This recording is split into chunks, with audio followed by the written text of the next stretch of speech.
My time spent on the road with Dave Gunning in the early days were some of the best ever, and because of the sheer amount of humor that he brought to the gig, and he was became a bit of a buffer between me and Hilda.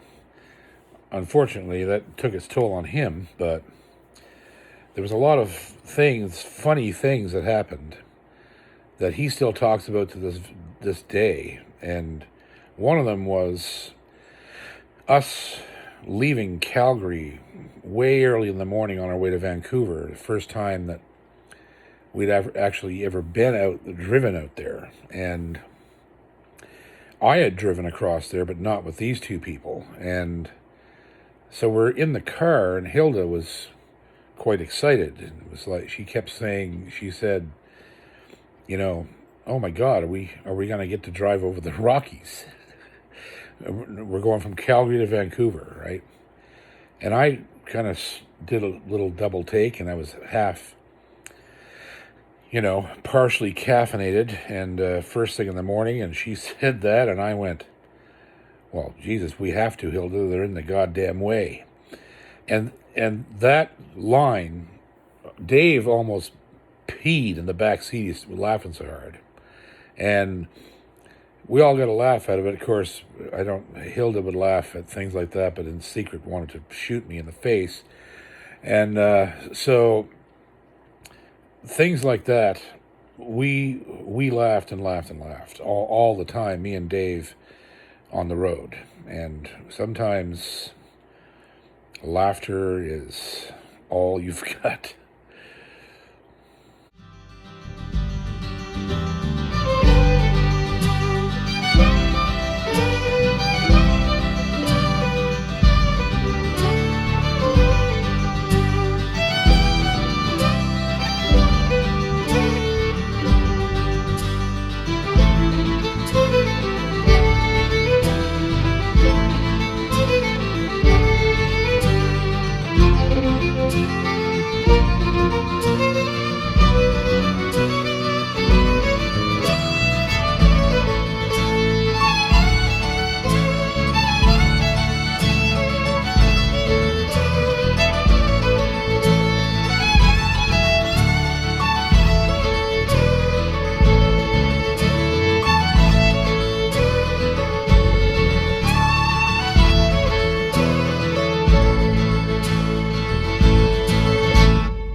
I knew after I had started to, investigate what was going on with my record deal that things were not good. There was something going on that I wasn't being told, and there just didn't seem to be much future in it, and I was facing, owing another record yet, and. But at the time, I was just concerned with one thing, really, which was performing live. That was where the bread was buttered. And like I said, everywhere we were going, there was massive crowds, and it was along about that time, in 98 that, and, late 98 into 99 that, Adrian just couldn't go hack it anymore, and he quit. And so I was stuck again, and so I called Gunning, and I said, "How would you like to go out as my bass player?" And I thought to myself, this could be really cool, because if Dave comes out, I can help put him in front of these audiences. And indeed, that's what happened. He always did a couple of numbers of his own during every show, and so we headed out on the road, right?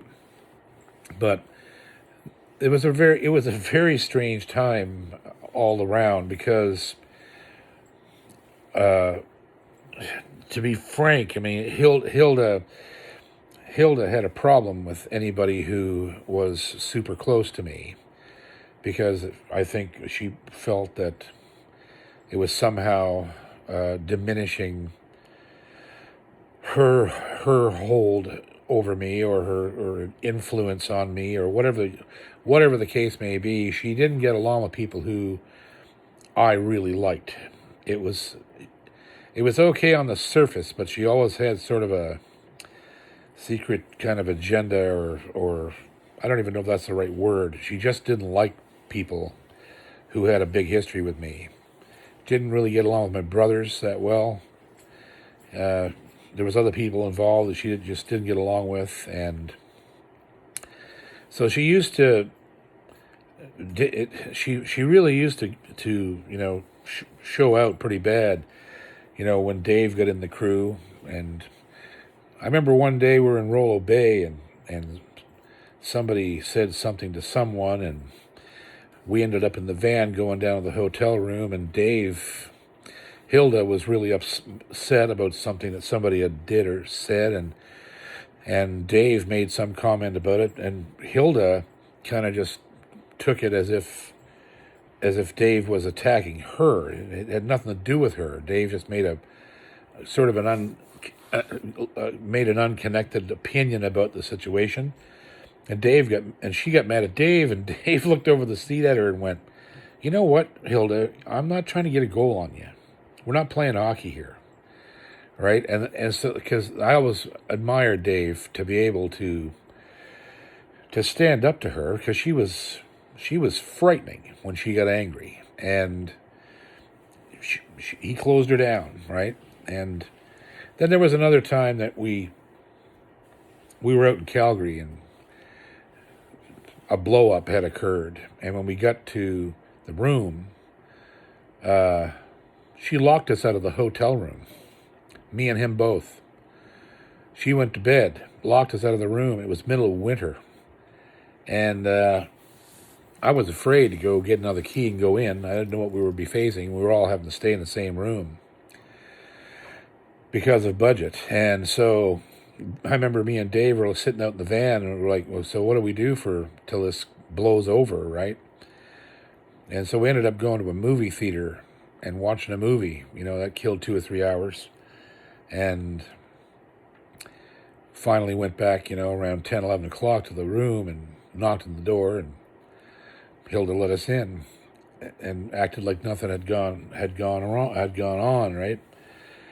But it was a really chaotic, and as it just was always chaotic. Doesn't matter who was working with us, really. And but she had her quirky, funny things too. Like, she used to carry a juicer on the road, and so Dave was always making fun of her with this. She carried this juicer, and she was obsessed with juicing carrots. And she was always making this juice, this vegetable juice that was basically based on carrots. And she drank so much of this goddamn stuff that she started turning orange. And I'm not exaggerating. Her skin started turning orange from drinking all this carrot juice. And she would do that, right? She would get on a kick about something, and then just take it to the extreme. She would live her life around something like that, right? And she refused to. The other thing that she refused to do, even though we didn't have room in the vehicle, she had to make her own coffee. And not only she carried a percolator in the car with us. Many times, it was one of those big stainless steel electric percolators, right? And many times, that percolator was sitting on the floor between her feet, full of scalding hot coffee, which of course was awesome. I mean, it was good coffee, but you couldn't tell her. You couldn't say, we really don't have room for that, and it's dangerous, and blah blah blah. You couldn't say any of that. And so it was always funny, like Dave insinuating that she had, a tuna sandwich under the seat, and I don't know, a side of beef in the back, and it was just pandemonium. It was I look back. I wish I could actually remember more about what happened in those days, because I know there was a lot of really funny things that happened, and they come to me sporadically. But so we went out traveling, right? And working with Dave was incredible. The guy was such a talent: bass player, guitar player, harmony singer. And then, I'd turn him loose on the audience every show, do his own things, and I'd take the bass and play the bass for him. And it was a magic time. He was just starting out. It had never really been across the country, or played venues like we were playing. We were doing things like the Winnipeg Folk Festival and like big theaters, and it was a very unique time early on, and my creative juices were flowing, pretty damn hard. There was a lot of stuff going on, and songs were being written, and I was pushing the envelope, musically, instrumentally, on the guitar, and everything else too. I was popping the clutch on the, guitar, fiddle, mandolin, banjo. Was just trying to work things up, trying to work the best live show I could possibly do, and which left me a lot of room artistically in my own head to create more music, to write songs, to write instrumentals, to do all these things. And it was very difficult because there was so much friction between me and Hilda that never left. It just never seemed to leave me. I was always contending with it on some level, and so it was very difficult to get ahead and stay ahead, because I'd come up with a good idea or do something that was, and she would just shoot it down, and was terrified of change and terrified of taking chances and risks and all this stuff, and so it was very difficult. It was incredibly hard to get ahead, to climb that next rung, even though it appeared to me at the time that it was just being given to me on a friggin' silver platter. That first album was doing things that were incredible. I was on the radio across the country. I was on the radio in the States. It was doing very, very well. And but as I said in the last episode, I wasn't getting any money for it, and I didn't seem to be getting any news, any relevant news from Borealis. And so on we continued.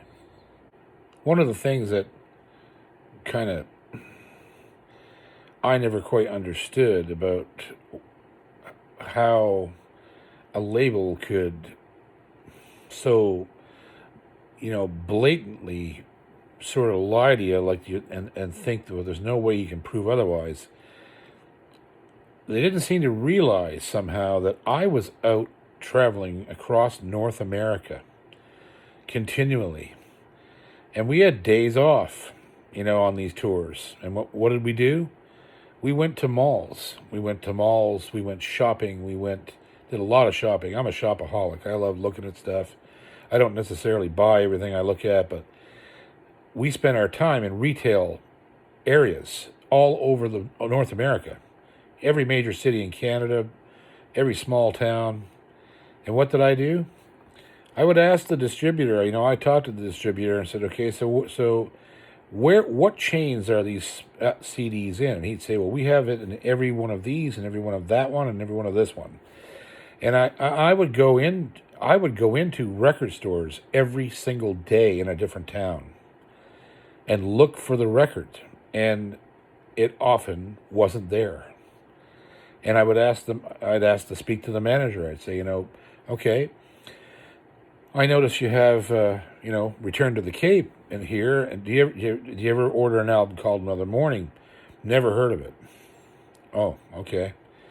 And I was seeing that, or I was also seeing where they had sold out of their initial batch and almost immediately and couldn't get any more. And all of these things, and I just kept, the more I investigated this, the more horribly unorganized all of this seemed to be. And it just kept bothering me to no end. The second year of Stanfest, I met a rather amazing human being. I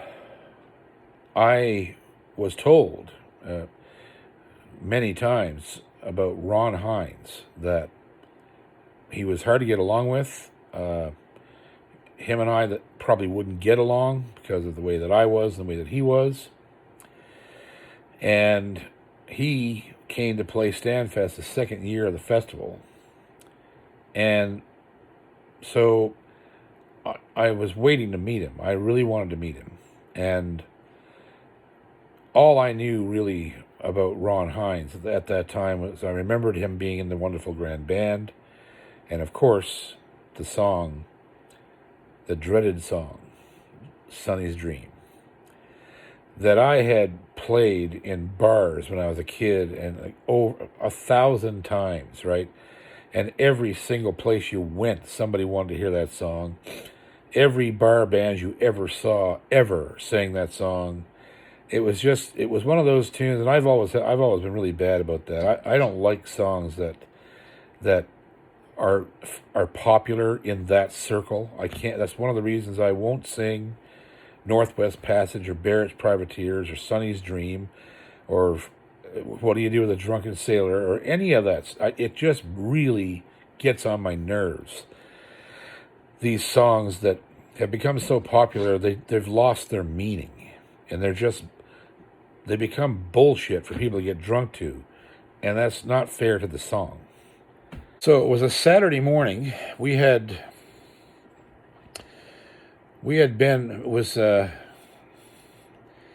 the time, I think it was just after Dave had left us. I hired a close, dear friend of mine named Danny Maye to come play bass with us. He was a tremendous guitar player and could sing good harmony. Played the bass just as an aside. The guy is one of the best bluegrass guitarists in Canada, and again very close to me. But also he was French, which made his interactions with Hilda a little easier. They got along a little bit better. She was very close with his father, and so was I. Fern Maillet, the guy who was one of the founding members of the Bluegrass Four, which was the first major bluegrass band to record in Canada. Eddie Poirier. I mean, that's a whole other chapter there, right? But we arrived at Stanfest, and they used to put us in these. They had built these bunkhouses way down on the point below where the festival was being held, and so it was horrible. Plywood bunks with barely a mattress on them, no pillows. Like we had to fold up our clothing and wrap it in one of the towels that they left us. There were prison showers in this place where you go have a bath. And anyhow, it was horrendous, and we nearly froze to death when we got there Friday night. So the next morning, they were cooking food up in the main building at this little compound. We used to call it the Gulag. And there was a bunkhouse across the way, and I saw this guy standing out there in a white wife-beater T-shirt with a cigarette in his mouth that wasn't lit and a fancy kind of hat on. And I looked over and I thought, Jesus, that's Ron Hynes. And so I had, I knew I had to, and I've done this many, many times in my career. I had to hit him with something so unexpected that I would get, if there was going to be a bad reaction, I'd get it right away. And I think that's my reputation is very strange for what people say that I do and think and act. That I'm hard to get along with, and I'm unapproachable, and I'm I say harsh things and whatever. I suppose if somebody had saw me do this, they would have thought terribly of me, right? But I I saw him standing there, and I thought I got to do something that's over the top, and because it establishes a couple of things. It's if this guy is really an asshole, he's going to take this seriously and get mad at me, or he's going to laugh his ass off, and then he knows I'm not serious. That I'm joking around, and I'm brave enough to do a joke that's this touchy. And so when I saw him there, and I purposely strode over. He was up on the little porch, and I walked up the steps, and I stuck my hand out. I said, "I'm J.P. Cormier." And he goes, "I'm Ron Hynes." I said, "I know who you are. You wrote that fucking song, Sonny's Dream. If you knew how many goddamn times I had to play that fucking song in the last 20 years, I should kick you right in the balls for writing that song." And he fucking died laughing. He just collapsed. He's like, "Oh my God." It was an instant rapport. And he had a cigarette in his mouth that wasn't lit. He says, "Have you got a lighter?" I said, "Yeah." And I lit his cigarette. And Ron Hynes and I became one best friends. Best friends. That man was just a great man. No one will ever really know everything about Ron Hynes. He was an incredible man. Incredible man. And the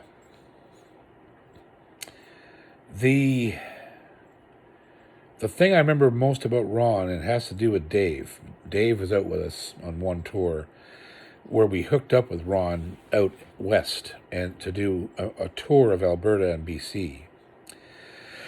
And the very first night, I told Dave, I said, I know you've never met Ron. I said, you've got to be careful. And Dave says, "Why?" I said, you just do. He'll bite you. Don't mess with that guy. Just play it cool till you get to know him. And Dave, ever the brave soul, right? We get to the theater where this first show is happening, and we did our sound check. And Dave Gunning is probably the best engineer I've ever met, and he's got the biggest ears of any human I know. The man can hear shit that only blue whales can hear, and so it was invaluable to have him on stage telling the sound man how to fix the mix, because a lot of the sound men that were out working in those days, they just weren't that hot. They were doing the best they could, but it was almost like they were guys who were used to mixing huge electric bands, big with drums, bass, electric guitars. They didn't quite know how to handle a flat top electric bass and a piano, or for that matter, one guy with a fucking guitar. Like, they just didn't have that in their catalog. So we did our sound check, and Dave got it sounding good. Then Ron went up to do his check, and Dave, the sound man, was having a fucking nightmare with Ron. It doesn't make much sense. It's just one guy and a guitar, but couldn't get it right. And Dave said, "I'm going down to talk to the sound man." I said, "Dave, God damn it, don't go down there. I'm telling you." And Dave is like, "No, I know what's wrong. I'm just going to go down." And so I stood in the side of this auditorium, and I watched him go down to the middle of the room, and he sat down in the row of seats in front of the soundboard, and he leaned over and he started talking to the sound man, telling him what to do, and that lasted for about 10 seconds. And Ron, from the stage, "Hey, get away from there. Don't be messing with him. He's trying to fix my..." And Dave was like, "No, I'm just trying..." And Ron says, "No, you get out of there. Get out of there." and just tore Dave up. And so he comes walking up the side, and Dave was angry. Dave doesn't get angry very much, but Dave took offense to it because he knew he was right. He was helping make the sound better, and he did. The sound man took his advice and fixed the problem. And I said, I told you he was going to bite you. And Dave says, no, I'm going to talk to him. I said, no, hey, Jesus Christ. I said, man, don't start a fight with that guy. We've got 5 or 6, 7 nights to go with him. Don't fuck this up, right? And Dave's like, no, I'm going to, he wouldn't listen to me. But again, Dave's a wise man. And when Ron come off the stage, Dave was waiting for him in the wings. Hey, Ron, Dave Gunning, and he's like, hey, Ron. And he finessed the shit out of that man. And basically, the way that only Dave can do, chastised him a bit for getting mad at Dave trying to help him, and then just completely smoothed it all over with, how much he loved Ron and his music, and I just want you to sound really good, and I knew it was wrong, and I have a lot of experience, and Ron just became enamored with Dave. The same way, it was like we had met Ron on the same terms, Dave and I. I did it with humor that was just, aggravation and disrespect that was disguised with humor. And Dave just stepped in and was Dave, and then forced Ron to accept it in a kind way, And they were inseparable till the day Ron died. Ron was Dave's friend and my friend till the day he passed away. And but that particular trip was incredible. It was I don't even know. That's a whole episode just in itself. Trying to tell you about Ron Hynes. Was one of the greatest men I ever met, and definitely one of the best writers I've ever met in my life. And he was a tremendous entertainer. And the audience just loved him. And he was so funny and so dry and so honest and harsh. He didn't shrink from the truth, that man. He lived every moment and took possession of every single mistake he ever made in his life, and even wrote about it and sang about it. And it was just incredible, an incredible time, and things that I'll just never forget. A lot of the story at this point, as I said earlier, is going to be jumping around here and there. And it was somewhere along in this time period that I decided that it was time to have a serious meeting with Borealis, a face-to-face meeting. So I waited until we were playing some gigs in Toronto, and I called up Grit and I said, I think we need to have a meeting about everything, and just figure out what's going on. So sure enough, they said yes. So we had the meeting at their office there, which I believe was attached to Grit's guitar shop, if I'm not mistaken. And we walked in, Hilda and I. She was remaining kind of silent, but I was at the point where I knew that they were lying to me. There's just no way around it at a certain point. And I thought there's one good way to figure this out, so I brought a tape recorder with me. A little one, like a reporter's tape recorder. And I walked in and sat down at the table, and they were all sitting around the table with me, and I pulled that recorder out, and I hit record and put it in the middle of the table. And you should have seen the look on their faces. It was comical. And Bill Garrett looked at me and said, "What are you doing?" I said, "I just want to have notes. I want to make sure I don't forget anything that was said here." Well, we don't need that. I said, yeah, we do. I said, this is going to keep everybody honest. And they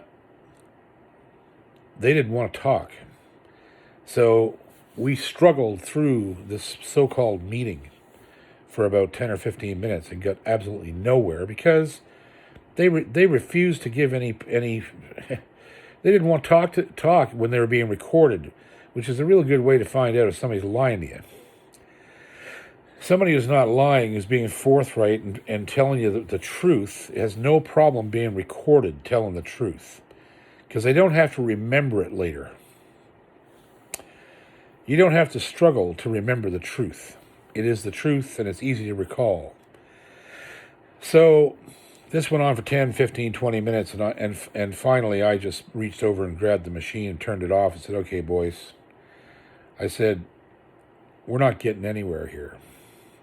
And they were still on, I think Bill or Grit, one or the other, was just like, well, you can't come in here and do that. I said, yes, I can. I can absolutely do it. I said, you guys aren't giving me any answers, and there's nothing being done. There's distribution problems. There's no royalty payments coming in. There's all of these things, and you're not giving me any answers. So what the fuck are we doing here? Like, what's going on? And I left that meeting with a bunch of empty promises and no answers. And I walked out acting like, okay, fine, that's okay, we're good. Let's just keep going, right? But as I walked out the door, I knew I was in a ton of jeopardy because these people had 3 of my masters that they were not going to turn a loose of until they were goddamn good and ready. And everything else that they had done had just, it was just a bad scene. It was a bad scene. Now, it might look different from their side, which it probably does. But from my side, I was in a situation where things weren't being done, and other things were being done that I didn't even know about. And I had my children, my work, 3 albums, tens of thousands of dollars of my own money invested in 3 albums. Hours and hours and hours of practice and writing and composing was in their hands, and I had no control over it. That's a serious problem. And many artists just walk away and let it happen. And I just couldn't do it. I refused all my life to have anyone take something from me by force. I just can't do it. It's something in my makeup. Probably because I lost my father. I had no control over that. But it's something in me clicked in those days, and the rest of my life, I was just like, yeah, well, you can ask me for this and I'll give it to you. But if you try to take it from me, I'll fight you until I die. And that's how I've always been. So I left that meeting in a fairly dark place in my head, concerning record labels of any kind, not just them, but any of them. And for the most part, I was right, because I had more dealings with labels later on in my career, and it was always the same thing. It was just a goddamn joke. And so, anyhow, I'm going to jump ahead a little bit more here. There's a bunch of things kind of fixing to happen here. The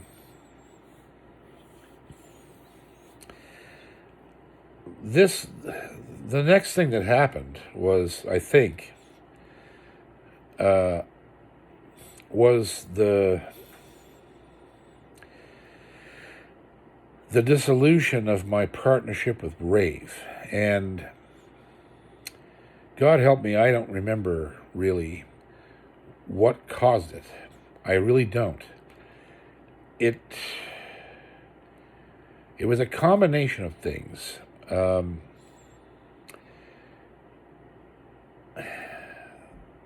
Can't blame Hilda for it, all of it, because I was in control. I was in control somewhat, but I kind of had to follow her lead on a lot of the things that happened. or else I couldn't survive with her. So there was some issue that came up between her and Dan, who was booking us. They'd known each other all their lives. For some reason, she began to think that Dan was not doing a good enough job, or what. I don't know what was going on there. And he had failed somehow, I think, and I don't even think it was his fault. He had failed to get a work permit for us in time for a gig we had in the States. And there was so much tension between him and us that when we got to the border, we were going to try to go across with no papers, which was a bad move on my part, but I didn't see a choice in it because it was a very high-paying gig. And so, as a matter of fact, I'm pretty sure it was actually the Lincoln Center in New York City where we were going to play. We got to the border, and they were waiting for us. U.S. Immigration was waiting for us. Are you J.P. Cormier? Yeah. Come inside, please. And they tore us an asshole. Hilda got it in her head that Dan had reported us to immigration out because of this other, whatever this other argument was, which I don't even remember. But I could be off about some of this, but that actually happened. That happened. We got to the border. They were waiting for us, and of course, nearly arrested us and sent us back to Canada. Said, you're not coming in here today. Goodbye. And so there we were with a gig at the Lincoln Center on one side and us with no work permit on the other. So I'm not even sure who facilitated this either, but this is fascinating. At the time, Hillary Clinton was the congresswoman, I believe, in New York City, New York State, I think.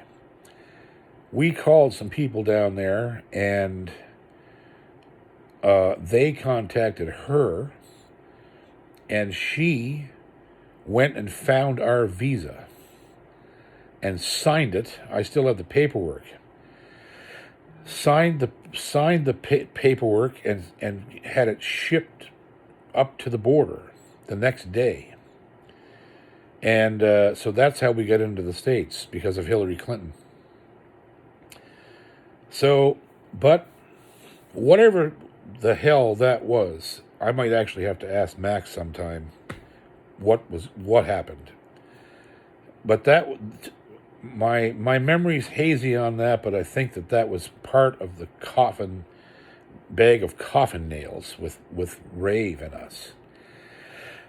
And when we parted from them, it wasn't a bad parting. I loved Max and Joella, and they loved me, and they still love me. We still work together today. They're the reason that, I'm involved every single year now with Celtic Colors for every year of the festival. Like, I don't think there was ever a point where we were mad at each other. It just was, now we have to move on. And I think Max knew what was going on with me and the label too, and he wasn't happy about that, and I don't blame him for not wanting to end up in the middle of that, which he would have been. And so we parted ways with Rave, which made me frightened and sad. And I don't know. You guarantee that I probably said some stupid things during the process, because I used to do that all the time. But thank God Max and Joella never held any of that against me. It was, and neither did Danny. Dan's my friend to this day, and I don't know what happened. I really don't remember what the hell happened. But there was a lot of assumptions made, and I think they were probably inaccurate. And yeah, everything about that period of my life was influenced by my marriage. And so I found myself in situations that were absolutely fucking unbelievable because of my marriage.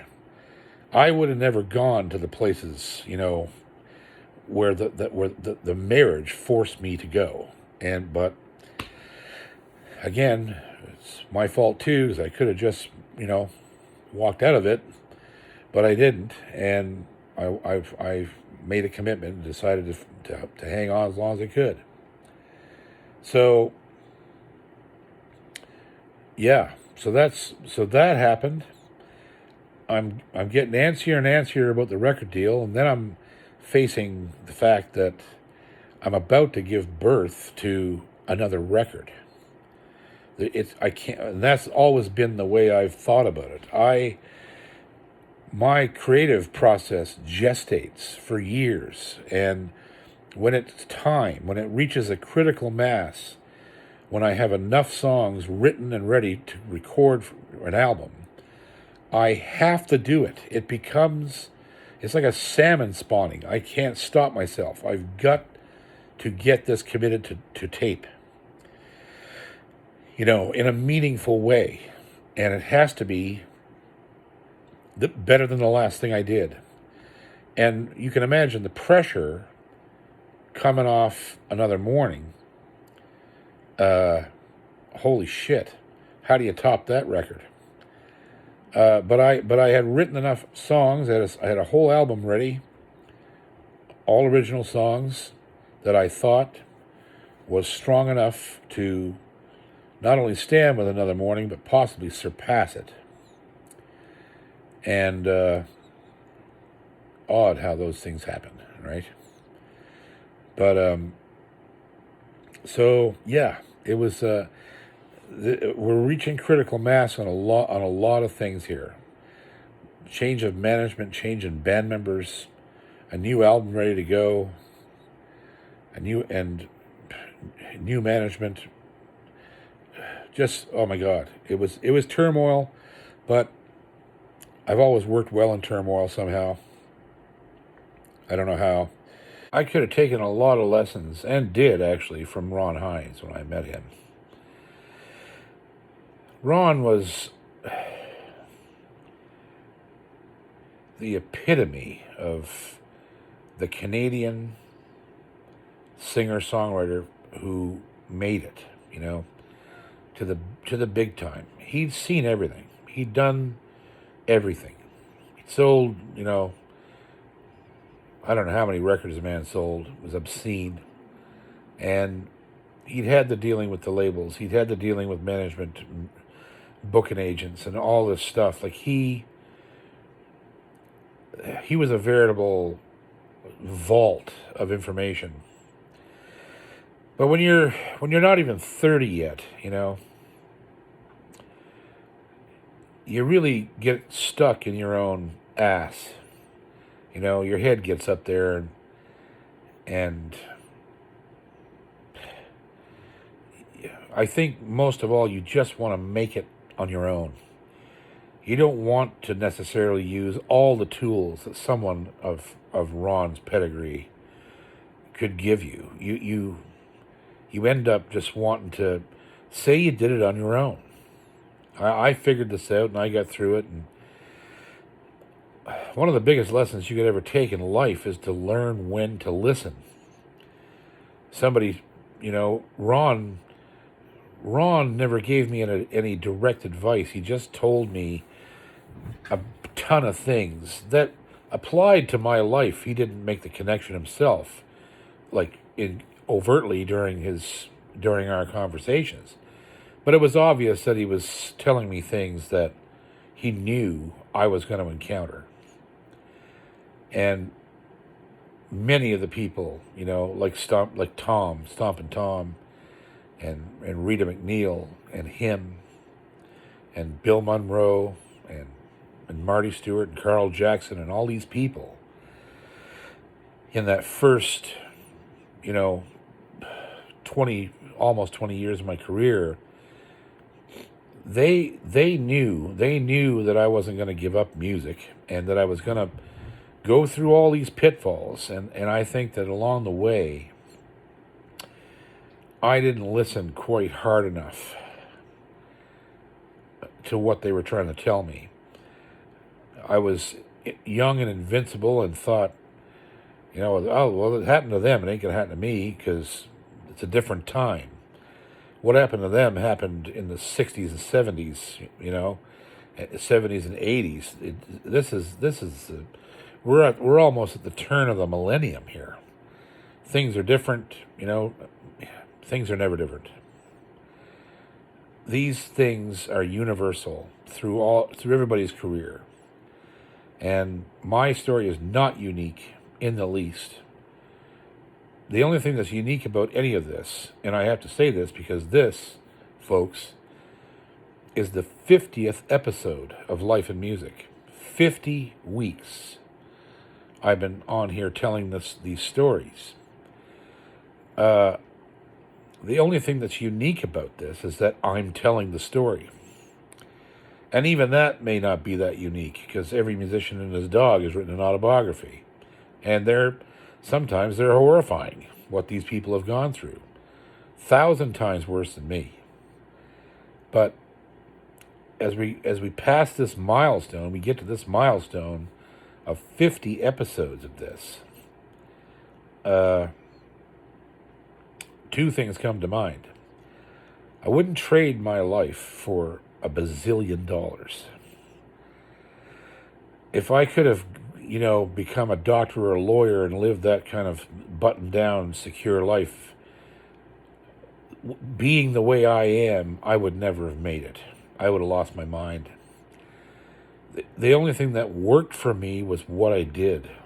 And sometimes it was horrendous, had horrendous results. And other times it had the best result. I've seen the highest highs and the lowest lows. And I suppose every life has that. But I got lucky enough to have those highs and lows occur in an arena that not many people get to stand in. It's really something. So I hope that the next 50 episodes of this, which I'm pretty sure there's going to have to be, considering where we are in the timeline, I hope the next 50 episodes are as interesting as these have been for me to put together, and that you continue to enjoy them. And yeah, I'm just going to keep on keeping on, man. Let's go for another 50.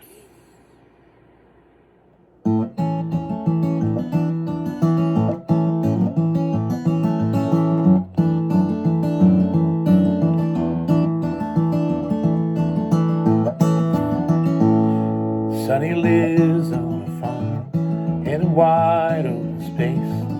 You can kick off your sneakers and give up the race. You can lie down your head by a sweet riverbed. Sonny always remembers what it was his mama said.